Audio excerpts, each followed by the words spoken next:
Hello my dear student. तो आज के वीडियो में हम कंटिन्यू करेंगे मियोसिस के साथ। प्रीवियस वीडियो में हमने माइटोसिस कंप्लीट कर लिया है, उसकी सिग्निफिकेंस देख ली है। तो आज हम मियोसिस को स्टार्ट करते हैं। माइटोसिस की तरह मियोसिस भी सेल को डिवाइड करेगा और इसमें कुछ स्लाइटली से चेंजेस होते हैं एज कंपेयर टू माइटोसिस। वो हम चेंजेस देख लेते हैं। देखिए, The term meiosis was given by Farmer and Murray. Farmer मुरे नाम के साइंटिस्ट थे। इन्होंने 1905 में मियोसिस टर्म को दिया था। क्लियर? अब मियोसिस एग्जैक्टली है क्या और माइटोसिस से कैसे डिफरेंट है, ये देखिए student. Meiosis involve two sequential cycle of nuclear and cytoplasm division. यानी कि जो मियोसिस है, मियोसिस एक ऐसा डिवीजन है जो कि दो सीक्वेंशियल साइकिल ऑफ डिवीजन को इन्वॉल्व करता है, जिसमें न्यूक्लियस और साइटोप्लाज्म के दो डिवीजन होंगे। और फर्स्ट डिवीजन को मियोसिस फर्स्ट कहेंगे, सेकेंड डिवीजन को मियोसिस सेकेंड कहेंगे। But only single cycle of DNA replication. इसका मतलब क्या है स्टूडेंट? एक ही सेल जब डिवाइड करेगी तो उस सेल में न्यूक्लियस और साइटोप्लाज्म के दो डिवीजन होंगे और डीएनए रेप्लिकेशन का एक सिंगल फेज ही आएगा। किस तरीके से आएगा, आइए एक बार ये भी देख लेते हैं स्टूडेंट। सेल साइकिल को हमने पढ़ा था। तो जब हमने सेल साइकिल पढ़ी थी, so this represent the G1 phase. G1 phase में प्रोटीन्स, आरएनए, इन सब की सिंथेसिस होगी। Then this is S phase. S phase basically DNA replication का फेज है। यहाँ पे हिस्टोन प्रोटीन बनती है एंड यहाँ पे सेंट्रियोल का डुप्लीकेशन होगा। Then is G2 phase. G2 phase में भी स्टूडेंट प्रोटीन्स, आरएनए की फॉर्मेशन होगी, ट्यूबुलिन प्रोटीन यहाँ पे बनेगी, माइटोकॉन्ड्रिया, क्लोरोप्लास्ट का डुप्लीकेशन होगा। तो ये सारी प्रोसेस तो सेम है। अब ये यहाँ पे जो M फेज है, ये M फेज रिप्रेजेंट करेगा किसको? मियोसिस को। M फेज रिप्रेजेंट करेगा मियोसिस को। बट ये जो M फेज है स्टूडेंट, यानी कि जो मियोसिस होगी, ये मियोसिस यहाँ पे दो बार होगी, यानी डिवीजन दो है, meiosis first and meiosis second. अब यहां से हम एक चीज और भी देखेंगे कि डिवीजन दो है तो सेल किस तरीके से डिवाइड करेगी। मियोसिस डिप्लॉइड सेल में होगा स्टूडेंट। माइटोसिस हैप्लॉइड, डिप्लॉइड दोनों में हो सकती है। अगर हम मियोसिस की बात करें तो मियोसिस होती है डिप्लॉइड सेल में, यानी कि यहाँ पे क्या है?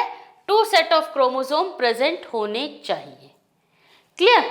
अब ये जो डिप्लॉइड सेल है, इसने प्रोटीन बनाई, यहाँ पे इसने अपने डीएनए को रेप्लिकेट किया, अगेन प्रोटीन, आरएनए, ऑर्गेनेली का डुप्लीकेशन हुआ। क्लियर? तो मियोसिस फर्स्ट में ये जो डिप्लॉइड सेल है, इसमें डिवीजन हुआ न्यूक्लियस और साइटोप्लाज्म पे, और ये दो सेल में कन्वर्ट हो गई। अब ये दो सेल में तो कन्वर्ट हो गई, लेकिन यहाँ पे चेंजेस क्या आए कि डिप्लॉइड सेल जब मियोसिस फर्स्ट करेगी तो ये कन्वर्ट हो जाएंगी हैप्लॉइड सेल में। इसको हम डिटेल में आगे इसी को पढ़ेंगे। अब ये जो मियोसिस फर्स्ट है, इसमें दो हैप्लॉइड सेल बन गई। इसके तुरंत बाद मियोसिस सेकेंड होगा और ये दोनों हैप्लॉइड सेल अपने ही जैसी दो हैप्लॉइड सेल को फिर से बनाएंगी। तो यहाँ पे स्टूडेंट 4 हैप्लॉइड सेल जो हैं वो बन जाएंगी। तो फाइनली अगर हम ओवरऑल देखें तो ओवरऑल में हम देखेंगे कि ये जो पेरेंट सेल थी, डिप्लॉइड सेल, इस पेरेंट सेल से कंप्लीट मियोसिस होने के बाद 4 हैप्लॉइड सेल्स या डॉटर सेल्स की फॉर्मेशन हुई है। तो तो मियोसिस के डिवीजन में एक diploid parent cell 4 haploid daughter cell को फॉर्म करती है। क्लियर? यही हम आगे देखेंगे। It is the double division, ये एक डबल डिवीजन है in which a diploid cell and result in the formation of 4 haploid sales. इसका मतलब क्या है? ये एक ऐसा डबल डिवीजन है जिसमें एक डिप्लॉइड सेल्स वो बनाती है 4 हैप्लॉइड सेल्स को। Clear? Then meiosis first is initiated after the parental chromosome have replicated to produce identical sister chromatid at the S phase. इस चीज को भी हम देखते हैं स्टूडेंट, जो मियोसिस फर्स्ट है यानी हम इसकी बात कर रहे हैं। तो मियोसिस फर्स्ट कब स्टार्ट होती है? जब जो पेरेंट सेल के जो क्रोमोसोम्स है वो अपनी कॉपी रेप्लिकेट कर लेते हैं और रेप्लिकेट करने की वजह से सिस्टर क्रोमेटिड्स को फॉर्म कर लेते हैं जो कि एस फेज में होती है। और सिंपल भाषा में हम कहें कि मियोसिस फर्स्ट तब स्टार्ट होती है जब डीएनए का रेप्लिकेशन हो जाता है, डीएनए डबल हो जाता है। किस तरीके से हो जाता है? G1 फेज में इस सेल के पास स्टूडेंट ये 2 क्रोमोसोम हैं। अब ये दोनों क्रोमोसोम क्या है? ये दोनों क्रोमोसोम जो हैं ये इनके पास एक एक क्रोमेटिड है, लेकिन जैसे ही ये एस फेज में आएंगे तो एस फेज क्या है? डीएनए को रेप्लिकेट करेगा, तो यहां पर इनकी एक एक कॉपी हो जाएगी इस तरीके से। तो दोनों ही क्रोमोसोम ने अपनी एक एक कॉपी कर ली है, तो यानी कि एक एक क्रोमेटिड इसमें और डेवलप हो गई है। तो ये एक क्रोमेटिड G1 फेज में थी क्रोमोसोम में और एक और क्रोमेटिड यहां पर बन गई है एस फेज में। तो ये दोनों क्रोमेटिड आपस में क्या कहलाती हैं? Sister chromatids. तो जैसे ही सिस्टर क्रोमेटिड बनती है, डीएनए डबल होता है, वैसे ही मियोसिस फर्स्ट हमारी हो जाती है। क्लियर? चलिए आगे चलते हैं student. Homologous pairing and recombination occur and finally 4 haploid cells are formed at the end of meiosis second. Homologous pairing और recombination का मतलब क्या है स्टूडेंट? जब भी कोई डिप्लॉइड सेल मियोसिस परफॉर्म करती है तो मियोसिस में जो क्रोमोसोम्स हैं मदर और फादर से एक सेल में आते हैं, तो वो मदर और फादर के जो क्रोमोसोम्स हैं वो आपस में पेयरिंग करते हैं और उस पेयरिंग होने के बाद क्रोमोसोम का कुछ पार्ट एक्सचेंज होता है, दैट इज रिकॉम्बिनेशन, और उसके बाद ही मियोसिस जो है वो कंप्लीट होती है और एक सेल से 4 सेल बनती है। क्लियर? मियोटिक इवेंट्स यानी मियोसिस में कौन कौन से इवेंट्स होते हैं? तो हमें पता है मियोसिस क्या है? डबल डिवीजन है जिसमें मियोसिस फर्स्ट होगा। तो मियोसिस फर्स्ट की स्टेज होती है student prophase first, metaphase first, anaphase first and telophase first. Then इसके तुरंत बाद मियोसिस सेकंड स्टार्ट होगा और इसकी stage prophase second, metaphase second, anaphase second and telophase second.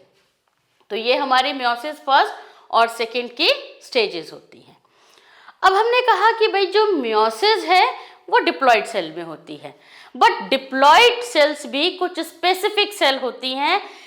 For example हमारी बॉडी में सोमेटिक सेल्स भी है, बट ये जो मियोसिस है ये मोस्टली होती है रिप्रोडक्टिव सेल्स में, और वो सेल्स जो बेसिकली गेमीट्स की फॉर्मेशन करती है। एक एग्जाम्पल हम लेते हैं एनिमल्स के अंदर, जो हायर एनिमल्स होते हैं, फॉर एग्जाम्पल ह्यूमंस की बात करें स्टूडेंट, तो ह्यूमंस में जो मियोसाइट्स होती है, मियोसाइट्स कौन सी है जिसके अंदर मियोसिस होगी और वो कैसी होगी? डिप्लॉइड। तो ये मियोसिस स्पेसिफिक लोकेशन पे पाई जाती है जैसे कि टेस्टिस एंड ओवरीज। अभी हमने कहा मियोसिस की जो इंपॉर्टेंस है, सिग्निफिकेंस है, वो बेसिकली गेमेट्स बनाने के लिए है। तो गेमेट्स कहाँ बनेंगे? रिप्रोडक्टिव पार्ट में। तो यही मियोसाइट्स कहाँ मिलेगी? टेस्टिस में एंड ओवरीज में। हम अभी हायर एनिमल्स की बात कर रहे हैं क्योंकि जब भी हम माइटोसिस और मियोसिस पढ़ते हैं तो वो हम एनिमल्स के रेफरेंस में ही पढ़ते हैं। तो देखिए टेस्टिस में होती है स्टूडेंट स्पर्मेटोसाइट। स्पर्मेटोसाइट को स्पर्म मदर सेल भी कहते हैं और ये डिप्लॉइड है। अब इस स्पर्मेटोसाइट में स्टूडेंट मियोसिस होगी और 4 हैप्लॉइड स्पर्म्स की फॉर्मेशन होती है। देन स्टूडेंट ओवरीज, ओवरीज में यही मियोसाइट या डिप्लॉइड सेल्स कहलाती है oocytes। इसके अंदर भी मियोसिस होगी और ये 4 हैप्लॉइड एग सेल बनाएगी। एनिमल्स की बात कर रहे हैं तो 4 हैप्लॉइड एग सेल बने। ह्यूमन के केस में हमें पता है चारों फंक्शनल नहीं होते हैं, एक ही ओवम जो है वो बनता है। बट oocyte जब डिवाइड करेगा तो डिवाइड करने के बाद 4 हैप्लॉइड एग बनाएगा। क्लियर? अब ये देखो एनिमल्स की बात कर रहे हैं तो एगोस्पर्म तो हैप्लॉइड बन गए। अब ये आपस में फ्यूज करते हैं, फर्टिलाइजेशन होगा और फर्टिलाइजेशन के बाद बनता है जाइगोट, और जाइगोट इनके डिप्लॉइड नेचर को वापस से रिस्टोर करता है और इसी जाइगोट में फर्दर क्या होगी, माइटोसिस होगी और माइटोसिस होने के बाद नया इंडिविजुअल उसकी बॉडी में सेल्स डिवाइड करेंगी, ग्रोथ डेवलपमेंट की प्रोसेस चलेगी। तो अगर हम बात कर रहे हैं सेक्सुअल रिप्रोडक्शन की, तो ये सेक्सुअल रिप्रोडक्शन में मदर फादर, मैटरनल पैटर्नल दोनों ही तरह का जीन जो है डीएनए या क्रोमोसोम्स हम कह ले पाए जाते हैं और दोनों के कॉम्बिनेशन के लिए मियोसिस एक इंपॉर्टेंट रोल प्ले करता है। मियोसिस हैप्लॉइड गैमेट्स बनाएगा और वही हैप्लॉइड गैमेट्स वापस से क्या बनेंगे, फ्यूज करके जाइगोट डिप्लॉइड बनाएंगे और उसके बाद डेवलपमेंट होगी। और अगर गैमेट्स सीधा माइटोसिस से बन जाए, डिप्लॉइड गैमेट्स बन जाए, तो क्या होगा कि जो क्रोमोसोम नंबर हैं वो 2n की जगह 4n हो जाएंगे। क्लियर? तो यहाँ पे ये रेशियो क्या हो जाएगा, गड़बड़ा जाएगा। तो हमारी मियोसिस बहुत इंपॉर्टेंट है। चलिए आगे देखते हैं स्टूडेंट। हमें पता है कि number of chromosome is half of the parent cell और इसीलिए मियोसिस को हम रिडक्शनल डिवीजन भी कहते हैं। जो क्रोमोसोम नंबर है डॉटर सेल्स में वो पेरेंट सेल के कंपैरिजन में हाफ हो जाता है। ठीक है, यानी कि जो क्रोमोसोम्स हैं, जितने क्रोमोसोम पेरेंट सेल में है उसके आधे ही डॉटर सेल में होते हैं और इसीलिए मियोसिस को हम रिडक्शनल डिवीजन भी कहते हैं। चलिए इसका एक ओवरव्यू देख लेते हैं स्टूडेंट। पहले हर एक स्टेप को फिर हम डिटेल में पढ़ेंगे। एक ओवरव्यू से आपको थोड़ा सा आइडिया होगा कि मियोसिस में एग्जैक्टली होता क्या क्या है। वही फेजेस हैं G1 S G2 और ये M फेज रिप्रेजेंट करता है मियोसिस और मियोसिस 2 तरह की होती है, meiosis first and meiosis second. तो G1 फेज में देखिए, G1 फेज में हमने ये डिप्लॉइड सेल ली है स्टूडेंट और ये डिप्लॉइड सेल में कितने क्रोमोसोम है, इट हैज 4 क्रोमोसोम। 4 क्रोमोसोम का मतलब क्या है, it has 2 pair of chromosome. Clear? अब 2 पेयर जो क्रोमोसोम के हैं, एक पेयर ये है स्टूडेंट और एक पेयर ये है। अब इसमें से एक पेयर कहां से आएगा, मदर से, और एक पेयर आता है स्टूडेंट फादर से, जिसको हम पैटर्नल क्रोमोसोम कहते हैं। So these pink are maternal chromosome and green are paternal chromosome. ये आप इसको याद रखिएगा क्योंकि ये बहुत इंपॉर्टेंट है। इसको हम आगे और देखते हैं। तो अभी हम इस सेल की कंडीशन देखें कि भाई क्रोमोसोम कितने हैं, 2 मदर के क्रोमोसोम है, 2 फादर के क्रोमोसोम है, तो ओवरऑल क्रोमोसोम कितने हैं, 4। G1 सेल के अंदर जो हमारी मियोसाइट है। देन नंबर ऑफ क्रोमेटिन, क्योंकि अभी यहां पे जो डीएनए है वो क्रोमेटिन के फॉर्म पे ही होगा, तो नंबर ऑफ क्रोमेटिन कितने हैं स्टूडेंट, 4। क्योंकि डिवीजन भी नहीं हुआ है, तो डिवीजन नहीं हुआ है, अभी एस फेज नहीं हुआ है और एस फेज नहीं हुआ है तो डीएनए का रेप्लिकेशन भी नहीं हुआ है। तो नंबर ऑफ डीएनए भी कितने हैं, 4। 1 2 3 4, 4 डीएनए के थ्रेड इसके अंदर पड़े हुए हैं और वही 4 डीएनए के थ्रेड क्रोमेटिन है 4। देन अमाउंट ऑफ डीएनए, जब भी हम डीएनए के अमाउंट की बात करते हैं डिप्लॉइड सेल में, it is represented by the 2C। तो ये हमारा डीएनए का अमाउंट कितना है, 2C। नेक्स्ट हम देखते हैं स्टूडेंट, यही सेल जब एंटर करती है किसमें, एस फेस में, तो एस फेस में डीएनए अपने आप को रेप्लिकेट करेगा। अब रेप्लिकेट किया तो इस कंडीशन में क्या हुआ कि हर एक क्रोमोसोम ने अपनी आइडेंटिकल कॉपी बना ली, और आइडेंटिकल कॉपी बनने से एक क्रोमोसोम के पास एक क्रोमेटिड की जगह 2 क्रोमेटिड हो जाएंगे। बट ये जो क्रोमेटिड है ये अभी सेपरेट नहीं हुई है, ये अटैच्ड है, तो इसको हम एक सिंगल क्रोमोसोम ही काउंट करेंगे, इसको हम एक सिंगल क्रोमोसोम ही काउंट करेंगे। और एक चीज और याद रखिएगा स्टूडेंट, ये हमने समझने के लिए बनाया है, यहाँ पे जो डीएनए है वो भी क्रोमेटिन की फॉर्म पर ही है। अगर हम क्रोमेटिन का स्ट्रक्चर बनाएं तो आपको अच्छे से क्लियर नहीं होगा, क्योंकि क्रोमोसोम कहाँ बनते हैं, प्रोफेस में जाकर। ठीक है, तो ये यहां पर देखिए डीएनए ने, ये क्रोमोसोम या डीएनए हम कह ले, इसने अपने आप को डबल कर लिया है।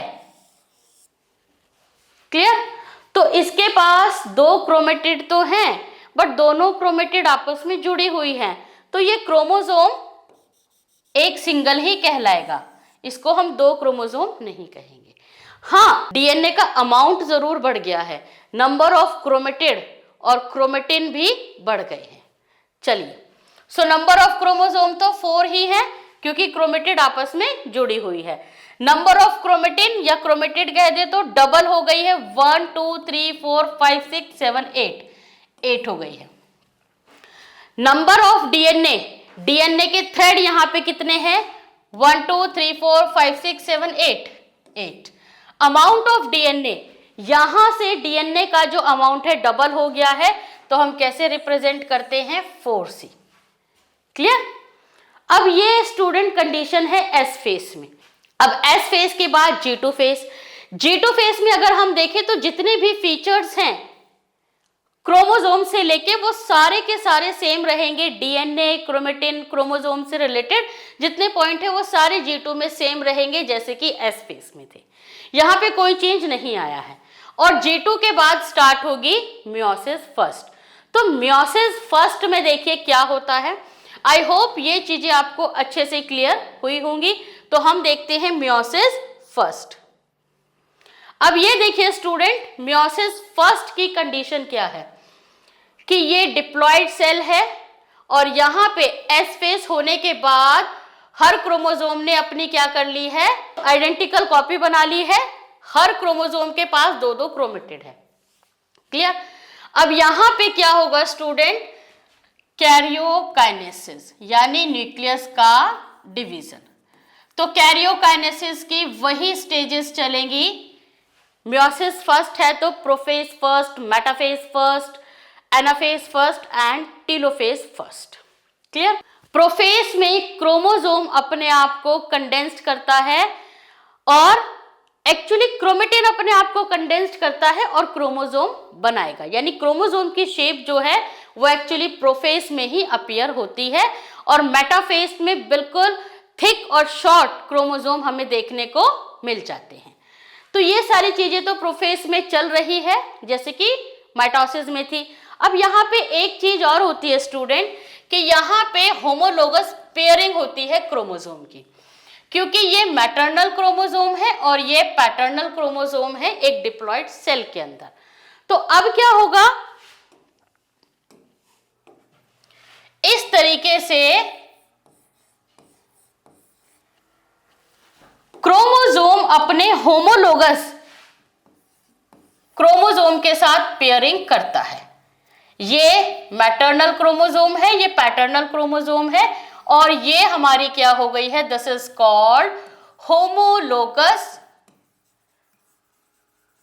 Pairing of chromosome.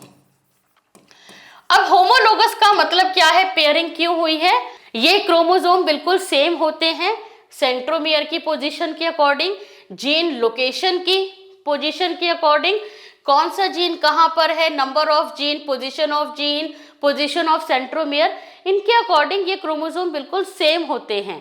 मदर और फादर से जो क्रोमोसोम आए हैं तो जो भी क्रोमोसोम सेम होते हैं वो आपस में पेयरिंग कर लेते हैं, और ऐसे क्रोमोसोम्स को हम क्या कहते हैं, होमोलोगस क्रोमोसोम, और इनकी पेयरिंग को क्या कहते हैं, होमोलोगस पेयरिंग। क्लियर? तो इस तरीके से स्टूडेंट सभी क्रोमोसोम्स जो हैं वो अपने होमोलोगस पेयर के साथ पेयरिंग बना लेंगे। क्लियर? तो ये हो गई है होमोलोगस पेयरिंग, ये भी प्रोफेज में ही हो जाती है। अब आती है मेटाफेज की बारी। तो मेटाफेज में क्या होगा कि जो होमोलोगस क्रोमोसोम है अब ये इक्वेटोरियल प्लेट पर अरेंज होते हैं। एक सिंगल क्रोमोसोम नहीं, ये होमोलोगस पेयरिंग दोनों मेटाफेसिक या इक्वेटोरियल प्लेट पर अरेंज होंगे। और एनाफेज में क्या होगा कि स्पिंडल फाइबर इस तरीके से होमोलोगस क्रोमोसोम को खींचेंगे, और खींचने की वजह से एक इस पोल पे एक इस पोल पे, तो यानी कि दो सेल बनेगी, फर्स्ट एंड सेकेंड। क्लियर? तो अगर हम फर्स्ट सेल की बात करें स्टूडेंट, तो इसके पास क्या है, एक ये वाला क्रोमोसोम आया है और एक ये वाला। अगेन कंडीशन सेम, एक मैटरनल क्रोमोसोम एक पैटर्नल क्रोमोसोम आ गया है। अब यहाँ पे क्रोमोसोम की कंडीशन हम देखें, यहाँ पे 4 क्रोमोसोम थे तो यहाँ पे 2 हैं, सेम यहाँ पर भी 2 हैं, तो क्रोमोसोम का जो नंबर है वो क्या हो गया है, जस्ट हाफ हो गया है। और हाफ होने की वजह से जो मियोसिस फर्स्ट है, this meiosis first is said to be the reductional division. Meiosis first को हम क्या कहते हैं स्टूडेंट, रिडक्शनल डिवीजन। क्लियर? तो 2 हैप्लॉइड सेल मियोसिस फर्स्ट के बाद बन गई है। अब सेम कंडीशन यहां पर भी देखो, number of chromosome 2, parent cell में कितने थे 4, नंबर ऑफ क्रोमेटिड 4 है, क्योंकि ये देखिए 1 2 3 4, नंबर ऑफ डीएनए भी 4 and amount of DNA 2C। Again क्योंकि क्रोमोसोम हाफ हो गए हैं तो डीएनए का जो अमाउंट है वो भी क्या हो गया है, हाफ हो गया है। अब ये जो 2 डॉटर सेल बनी स्टूडेंट, इनमें होती है मियोसिस सेकेंड। अब मियोसिस सेकेंड की अगर हम बात करें तो मियोसिस सेकेंड में देखिए क्या होगा कि ये जो क्रोमोसोम है, अब ये क्रोमोसोम्स इक्वेटोरियल प्लेट पर अरेंज होंगे, मियोसिस सेकेंड की बात कर रहे हैं, और इन क्रोमोसोम्स की अब क्रोमेटिड सेपरेट होगी। जब एनाफेज में सेपरेशन होगा तो स्टूडेंट ये क्रोमेटिड सेपरेट होंगे, तो हर एक सेल के पास एक क्रोमोसोम की एक क्रोमेटिड जाएगी। तो इस सेल से अगेन 2 सेल बनी और दोनों ही हैप्लॉइड है। क्लियर? तो हैप्लॉइड सेल से फिर से हैप्लॉइड सेल बनी है, इसीलिए मियोसिस सेकेंड को हम क्या कहते हैं, it is equational division. So meiosis second हमारा क्या कहलाता है, it is equational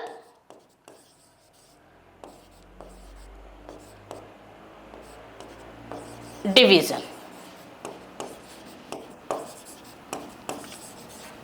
clear? Equational division क्यों कहा है स्टूडेंट, क्योंकि हैप्लॉइड सेल से 2 हैप्लॉइड सेल बनी है, क्रोमोसोम का नंबर जो है जितना यहां था उतना ही यहां पर रहेगा। तो इसकी कंडीशन भी हम देख लेते हैं स्टूडेंट। इसकी कंडीशन क्या है, मियोसिस सेकेंड में नंबर ऑफ क्रोमोसोम सेकेंड, यानी कि 2 क्रोमोसोम है 1 2 1 2, तो एक सेल के पास कितने हैं, 2 क्रोमोसोम। नंबर ऑफ क्रोमेटिड 2, क्योंकि यहां पे क्रोमोसोम से क्रोमेटिड सेपरेट हुई है।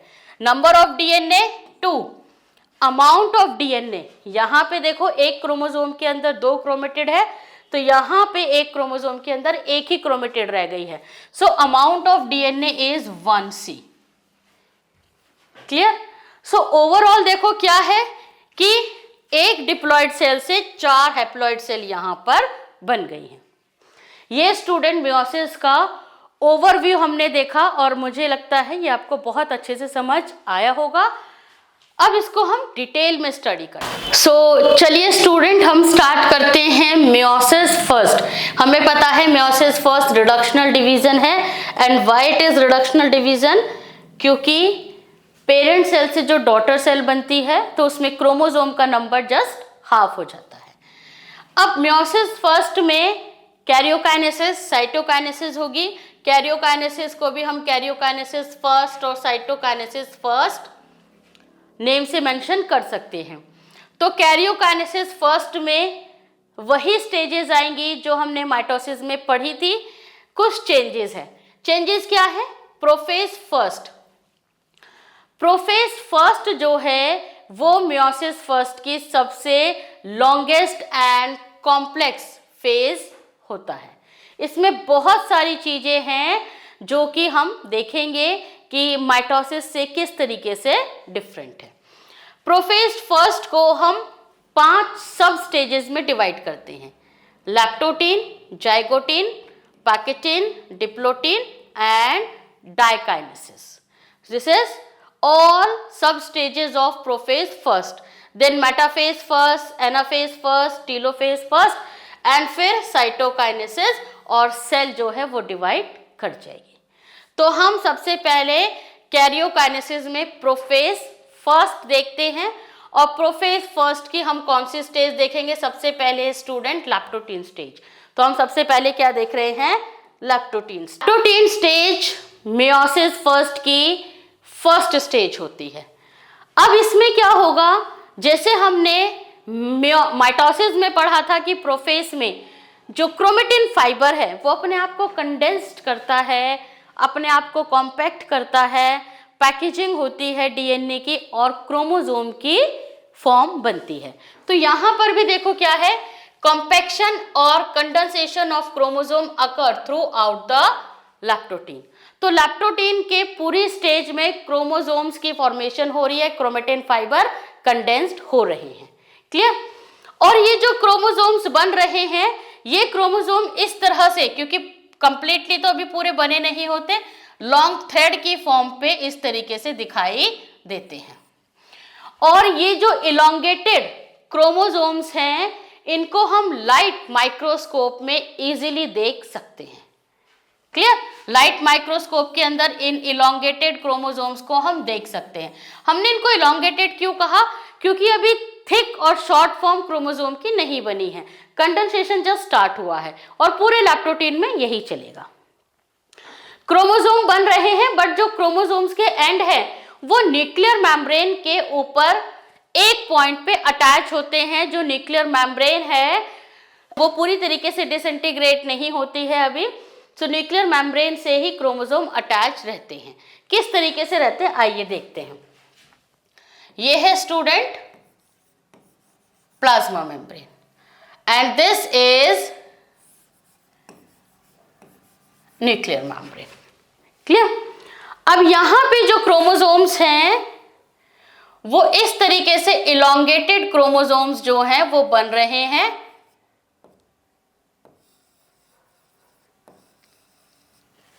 ये देखिए, और इन क्रोमोसोम्स का जो एक एंड है वो अभी भी न्यूक्लियर मेम्ब्रेन के साथ अटैच्ड है।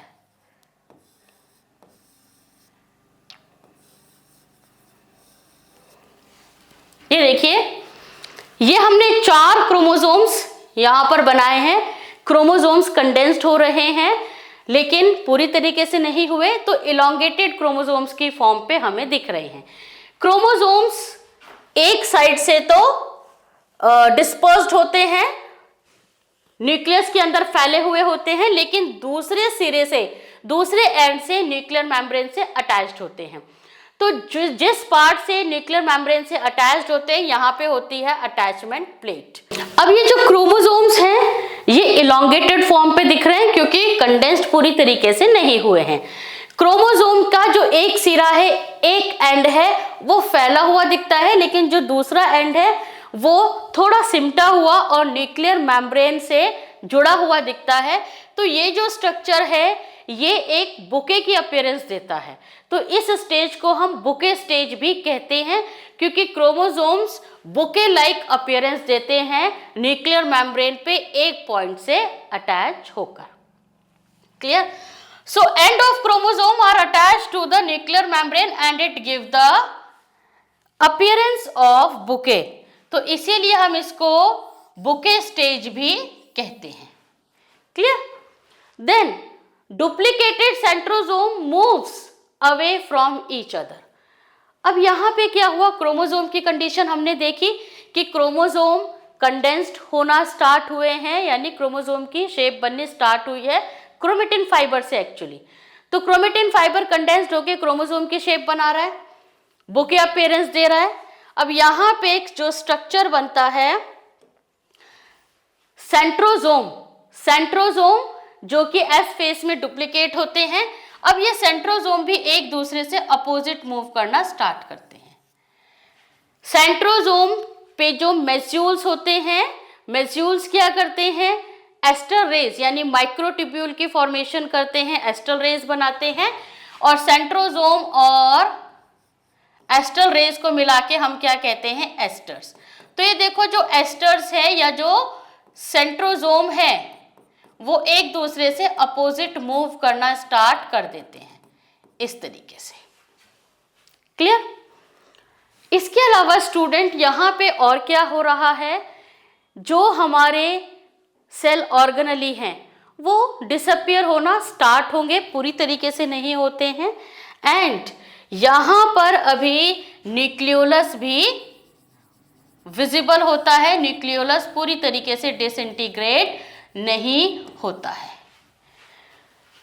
सेंट्रियोल सेंट्रोसोम की फॉर्म पे है, और यही सेंट्रोसोम एस्टर रेज के साथ मिलकर क्या बनाते हैं, एस्टर।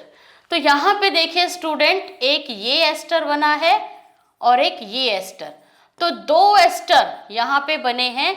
तो कंडीशन क्या होती है, this is the amphi astral condition. तो एनिमल सेल के अंदर amphi astral condition mitosis meiosis दोनों पर ही बनती है, और माइटोसिस मियोसिस हम एनिमल सेल्स के रेस्पेक्ट में ही पढ़ते हैं। चलिए, लैक्टोटीन के बाद हम नेक्स्ट स्टेज देखते हैं student, that is zygotene. Next stage हमारी क्या है स्टूडेंट, जाइगोटीन।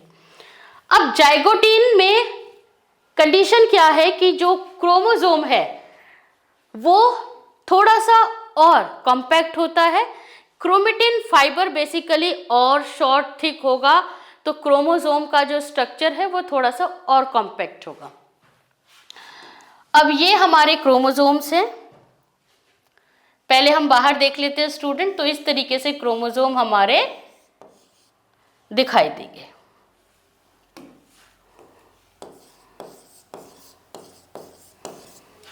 क्लियर? अब यहां पे क्या होगी, क्रोमोसोम्स की एक्चुअली पेयरिंग होती है, क्योंकि ये क्रोमोसोम्स कहां से आए हैं, मदर से, और ये फादर यानी पैटर्नल क्रोमोसोम। डिप्लॉइड सेल है तो डिप्लॉइड सेल के पास हाफ मैटरनल क्रोमोसोम होंगे, हाफ पैटर्नल। तो ये जो क्रोमोसोम है अब यहां पर क्या करते हैं, होमोलोगस पेयरिंग यहां पर ये कर लेते हैं। तो इस तरीके से होमोलोगस पेयरिंग होगी student.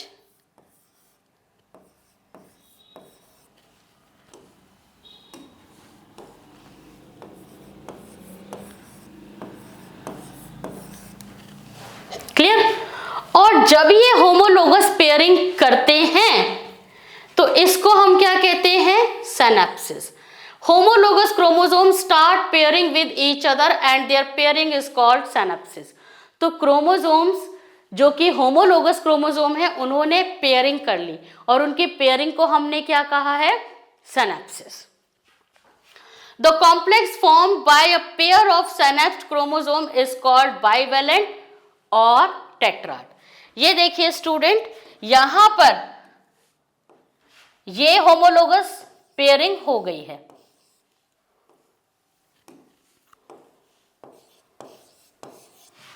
Clear?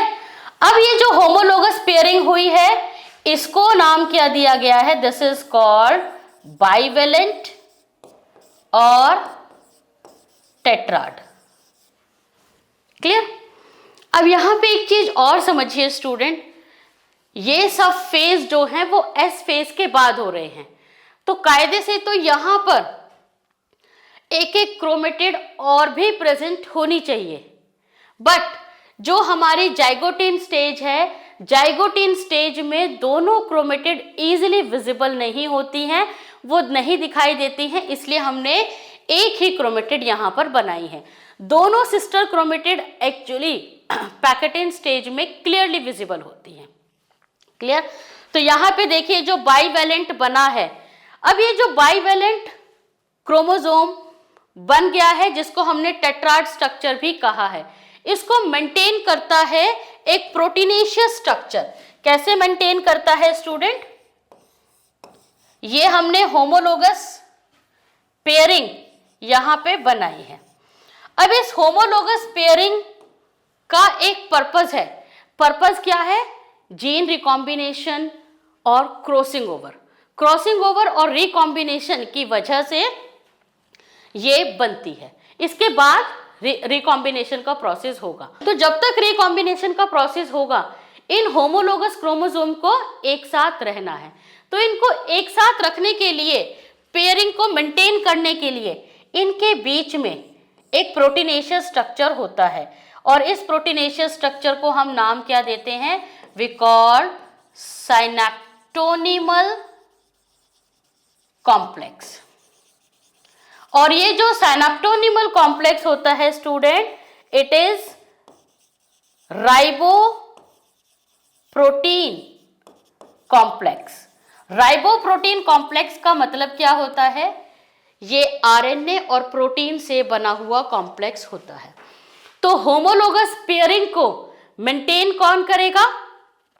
साइनेप्टोनिमल complex. Clear?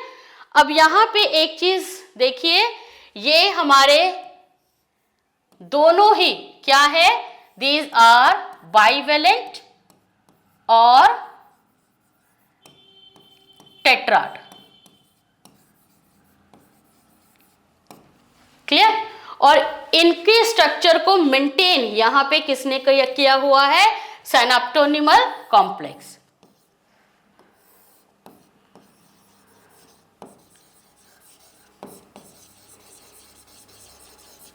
Clear student?